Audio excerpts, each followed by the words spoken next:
ఇక్కడ ఉన్నటువంటి ప్రెస్ మిత్రులకు ఈరోజు నిజంగా మీరు ఒక్కసారి ఆలోచించండి.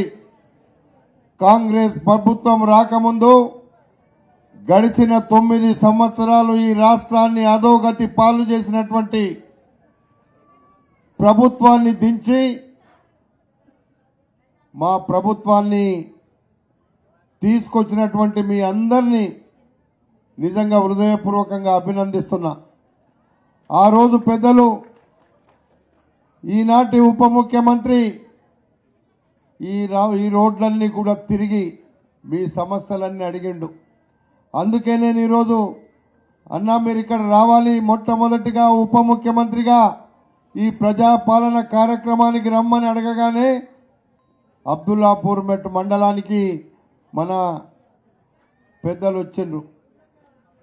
ఇది పూర్తిగా మీకోసం మేమిచ్చినటువంటి మన ప్రభుత్వం రాకముందు ఇచ్చినటువంటి మాటకు కట్టుబడి వచ్చినటువంటి 2 రోజుల లోపలనే 2 పథకాలు అమలు చేసి ఈరోజు తిరిగి మిగతా 4 పథకాలను అమలు చేసే కార్యక్రమంలో భాగమే ఈరోజు కార్యక్రమం అని చెప్పి సందర్భంగా మనవి చేస్తున్నా.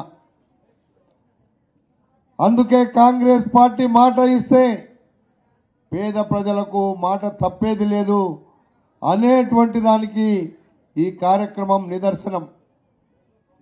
మేము 2004 నుంచి 2009లో కాంగ్రెస్ పార్టీ అధికారం ఉన్నప్పుడు డాక్టర్ వైఎస్ రాజశేఖర రెడ్డి గారు ముఖ్యమంత్రిగా ఉన్నప్పుడు ఇచ్చినటువంటి రేషన్ కార్డులు, ఇచ్చినటువంటి పింఛన్లు, ఇచ్చినటువంటి ఇల్లు తప్ప గడిచిన 9 సంవత్సరాలలో ఏ ఒక్క ఇల్లు కానీ, ఏ ఒక్క రేషన్ కార్డు కానీ, ఏ ఒక్క పింఛన్ కానీ ఇచ్చిన పాపాన ఉన్నటువంటి ప్రభుత్వం ఈరోజు నిజంగా మనందరికీ 7 లక్షల కోట్ల రూపాయలు అప్పు చేసి మన నెత్తిన పుట్టింది తప్ప ప్రజలకు చేసింది ఏమీ లేదు అని చెప్పి ఈ సందర్భంగా మనవి చేస్తున్నా.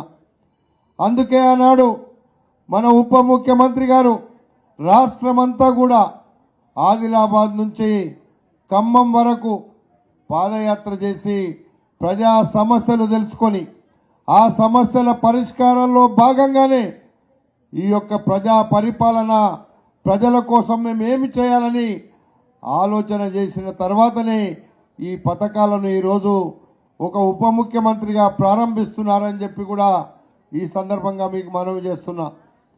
అందుకే ఇంకా రాబోయేటువంటి రోజుల్లో పేద ప్రజల కష్టాలు తీరాలంటే అది ఒక్క కాంగ్రెస్ పార్టీకే సాధ్యమవుతుంది, ఎవరికి సాధ్యం కాదని నిరూపిస్తున్నటువంటి సందర్భం ఇదని చెప్పి ఈ సందర్భంగా మనవి చేస్తున్నా. అందుకే మీరందరూ పెద్ద ఎత్తున నా విజయం కోసం, నా గెలుపు కోసం ఈ ప్రాంతంలో ఉన్న ప్రతి ఒక్కరూ, ప్రతి తల్లి, ప్రతి చెల్లి, సోదరులందరూ ఇంత పెద్ద ఎత్తున చుట్టుపక్కల మరి నియోజకవర్గాల కంటే మిన్నగా దాదాపు 41,000 మెజార్టీతో మీరు గెలిపించినారంటే మీరు నిజంగా ఈ ప్రాంత అభివృద్ధి కోరుకున్నారు, ఈ ప్రాంతం యొక్క అభివృద్ధికి బాటలేయాలనుకున్నారు. కాబట్టి ఈరోజు మీరు మరి నన్ను కానీ మా ప్రభుత్వాన్ని కానీ తీసుకొచ్చినటువంటి ఘనత మీదే అని చెప్పి తెలియపరుచుకుంటూ